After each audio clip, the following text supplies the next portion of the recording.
Hello friends, இன்னைக்கு நம்ம 5 real thug incidents தான் பார்க்க போறோம் and you are watching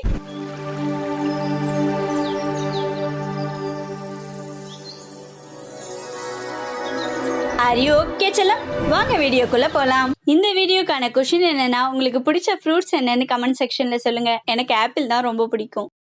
இவர் பேர் அக்னீஸ்வர் ஜெயபிரகாஷ். ட்ரோன்ஸ்லாம் ரெடி பண்ண 2015ல சென்னையில கருடா ஏரோஸ்பேஸ்ன்ற பிரைவேட் கம்பெனியை ஸ்டார்ட் பண்றாரு. அந்த கம்பெனில குட்டி விமானம்னு சொல்லக்கூடிய ட்ரோன்ஸை ரெடி பண்ணி லேண்ட்ஸ்க்கு பூச்சிக்கொல்லி போட பிளேஸை கிளீன் பண்ணலாம் அந்த ட்ரோன்ஸை யூஸ் பண்றாங்க. கொரோனா காலத்துல ரோடா கிருமி நாசினி தெளிக்கவும் யூஸ் ஆச்சு. அதுக்கு தேவையான ட்ரோன்ஸ் எல்லாம் தமிழ்நாட்டுக்கு மட்டும் இல்லாம உத்தரப்பிரதேஷ்க்கும் இந்த கம்பெனி தான் அனுப்பி வச்சாங்க. சிங்கப்பூர்ல இருக்க செம்பூர்க் இண்டஸ்ட்ரி பிரைவேட் லிமிடெட்ன்ற கம்பெனி மிதக்கிற சோலார் பேனல ரெடி பண்ணிருக்காங்க. அந்த இடம் கிட்டத்தட்ட 45 ஃபுட்பால் கிரவுண்ட் அளவுக்கு இருக்கும். அதுல 1,22,000 சோலார் பேனல்ஸை பிக்ஸ் பண்ணிருக்காங்க. அதை கிளீன் பண்ற பொறுப்பை கருடா ஏரோஸ்பேஸ் கம்பெனி கிட்ட கொடுத்திருக்காங்க. ஏன் அங்க இருக்க கம்பெனி எல்லாம் விட்டுட்டு இந்த கம்பெனியை சூஸ் பண்ணிருக்காங்கன்னா மிச்ச ட்ரோன்ஸ்லாம் அந்த பேனலை கிளீன் பண்ண 4 லிட்டர் தண்ணி எடுக்கும்னா இவங்க ரெடி பண்ண சூர்யா ட்ரோன் வெறும் 100 மில்லி லிட்டர் தண்ணி மட்டும் தான் தேவைப்படும். அதை வேர்ல்ட் எக்கனாமிக் ஃபோரம் பாராட்டியிருக்காங்க. அந்த பாராட்டினதை ஜெயபிரகாஷ் அவரோட ட்விட்டர் பேஜ்லயும் போட்டிருக்காரு. அந்த ட்விட்டரை நிறைய பேர் பாக்குறாங்க. அதுல ஸ்பேஸ் எக்ஸ் டெஸ்லாவோட ஃபவுண்டரான எலான் மஸ்கும் பாக்குறாரு. அதை பார்த்தது மட்டும் இல்லாம அந்த போஸ்டுக்கு லைக்கும் போட்டிருக்காரு. அந்த ஒரே ஒரு லைக்னால பிரிட்டன் கம்பெனி 7.5 கோடியை இந்த கம்பெனில இன்வெஸ்ட் பண்ணவும் ஒத்துட்டு இருக்காங்க.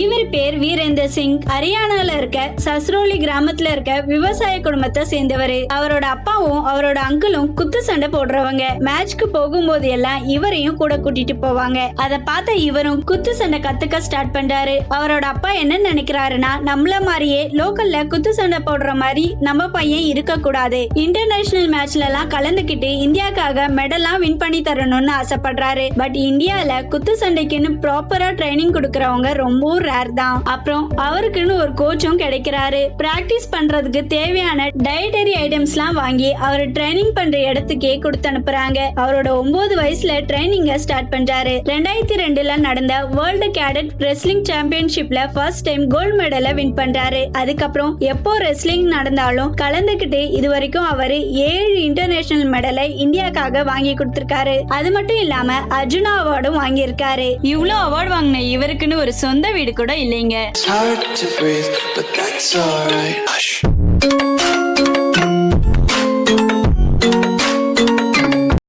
நம்ம சேனல் பார்க்குற நிறைய பேர் சப்ஸ்கிரைப் பண்ணாம பார்த்துட்டு இருக்கீங்க. அப்படியே சப்ஸ்கிரைப் பண்ணி சப்போர்ட் பண்ணா நான் கண்டினியூவா வீடியோ பண்ண மோட்டிவேட்டா இருக்கும்.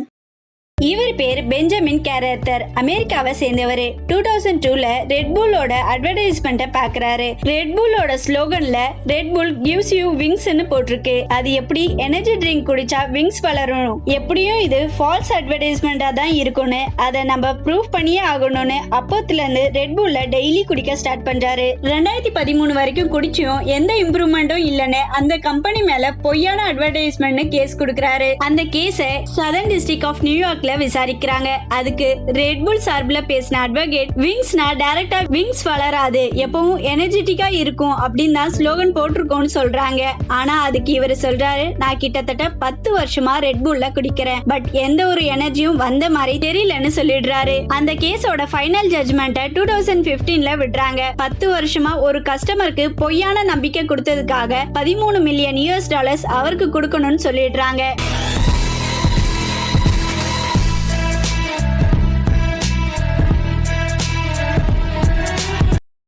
இவர் பேர் ஜாரட் ஆடம்ஸ். சிகாகோவை சேர்ந்தவர். அவரோட ஹைஸ்கூல்ல முடிச்ச சந்தோஷத்துல அவரோட 2 ஃப்ரெண்ட்ஸோட ஒரு பார்ட்டிக்கு போறாரு. அந்த பார்ட்டியை நல்லா என்ஜாய் பண்ணிட்டு அவரோட வீட்டுக்கும் வந்துடுறாரு. 3 வாரம் கழிச்சு அவரோட வீட்டுக்கு போலீஸ்காரங்க வந்து இவரை அரெஸ்ட் பண்ணணும்னு சொல்றாங்க. இவருக்கு ஒண்ணுமே புரியல. அப்போ போலீஸ்காரங்க சொல்றாங்க, அன்னைக்கு பார்ட்டியில ஒரு பொண்ணை ரேப் பண்ணிருக்காங்க, அதை நீயும் உன் ஃப்ரெண்டும் தான் பண்ணிருக்கீங்கன்னு சொல்றாங்க. நாங்க ஒண்ணுமே பண்ணலன்னு சொல்றாரு. ஆனாலும் அவரை அரெஸ்ட் பண்ணிடுறாங்க.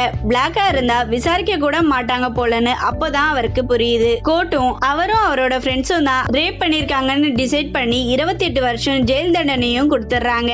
ஜெயிலுக்கு போகும்போது அவரோட வயசு 17. 28 வருஷம் ஜெயில் தண்டனைனா கிட்டத்தட்ட 50 வயசு ஆயிடும். ஜெயில இருக்கும் போதே நியூஸ் பேப்பர்ல ஃபேமஸான அட்வொகேட்டை பத்தி வருது. அவரை கான்டாக்ட் பண்ணி ஜெயில இருந்து எப்படி லாயருக்கு படிக்கிறதுனோ அதுக்கு நீங்க தான் ஹெல்ப் பண்ணணும்னு சொல்றாரு. 8 வருஷம் கழிச்சு அவரோட கேஸ் மறுபடியும் கோர்ட்டுக்கு வருது. அவரோட கேஸ அவரே வாதாடி அதுல வின்னும் பண்றாரு.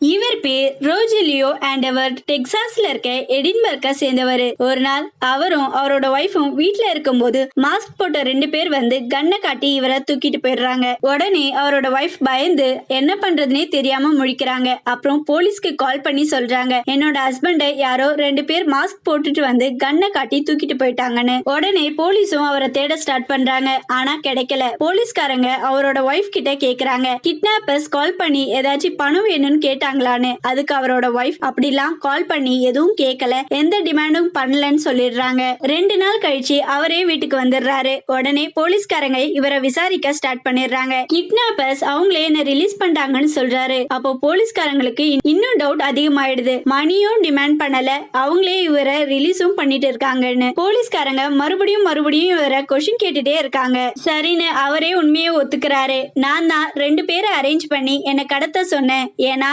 எனக்கு என் ஃப்ரெண்ட்ஸோட பார்ட்டிக்கு போகணும்னு ஆசை. ஆனா அதுக்கு என் ஒய்ஃப் ஒத்துக்க மாட்டா, அதான் அப்படி பண்ணேன்னு சொல்றாரு.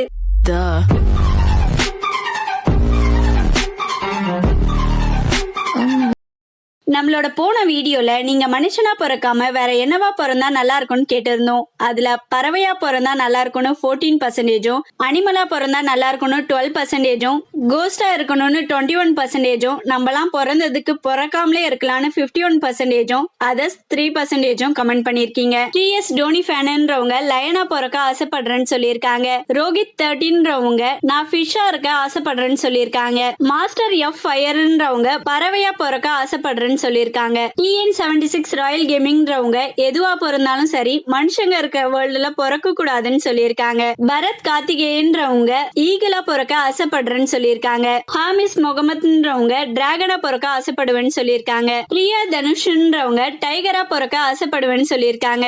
நரேஷ் யுவின்றவங்க கடவுளா பிறக்கணும்னு ஆசைப்படுவேன்னு சொல்லியிருக்காங்க. லிஸ்தி ரோகர்ன்றவங்க காடா இருக்கணும்னு ஆசைப்படுவேன்னு சொல்லியிருக்காங்க. பிரமோத் சீன்றவங்க பீனிக்ஸ் பேர்டா இருக்கணும்னு ஆசைப்படுவேன்னு சொல்லியிருக்காங்க. திக் விஜய் தேவ்ன்றவங்க ஜெல்லி ஃபிஷ்ஷா இருக்கணும்னு ஆசைப்படுவேன், ஏன்னா அதுக்குதான் மரணமே இல்லைன்னு சொல்லியிருக்காங்க. தண்டர் கேமர்ன்றவங்க நல்ல பணக்கார வீட்டுல இருக்க டாகா இருக்கணும்னு ஆசைப்படுவேன், ஏன்னா டைம்க்கு சாப்பிட்டு தூங்கலாம்னு சொல்லியிருக்காங்க. ஜெஃப்ரி கேடிஎம்ன்றவங்க லயனா பிறந்தா நல்லா இருந்திருக்கும்னு சொல்லியிருக்காங்க. பீனிக்ஸ் பேர்டுன்றவங்க பட்டர்ஃபிளையா பிறந்தா நல்லா இருந்திருக்கும்னு சொல்லியிருக்காங்க. முகமது இஷாமுதீன்றவங்க நான் புறாவா பிறந்திருந்தா நல்லா இருந்திருக்கும்னு சொல்லியிருக்காங்க. இதே மாதிரி உங்க கமெண்ட்ஸும் எங்க வீடியோல வரணும்னா நாங்க கேட்கிற கொஸ்டின்க்கு ஆன்சர் பண்ணுங்க. மறக்காம சர்ப்ரைஸ் பண்ணுங்க. Thank you.